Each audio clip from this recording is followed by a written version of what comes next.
Arsenal tamat penantian 22 tahun, 5 faktor jadi kunci kejuaraan EPL. Arsenal akhirnya menamatkan penantian selama 22 tahun untuk kembali bergelar juara Liga Perdana Inggeris, EPL, selepas skuad kendalian Mikel Arteta memanfaatkan ketidakkonsistenan pencabar utama musim ini.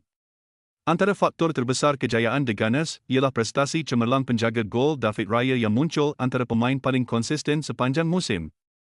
Penjaga gol Sepanyol itu memainkan peranan penting menerusi beberapa aksi penyelamat besar yang membantu Arsenal mengutip mata penting dalam perlumbaan kejuaraan. Selain itu, kekuatan Arsenal menerusi situasi bola mati turut menjadi senjata utama pasukan.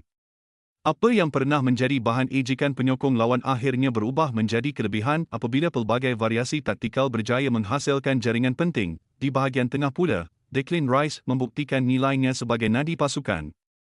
Walaupun tidak terlalu menonjol dari segi jumlah gol, pengaruhnya dalam mengawal permainan dan membantu sistem pertahanan menjadi antara elemen penting kejayaan Arsenal. Kedalaman skuad yang lebih mantap turut membantu Arsenal mengharungi musim yang mencabar.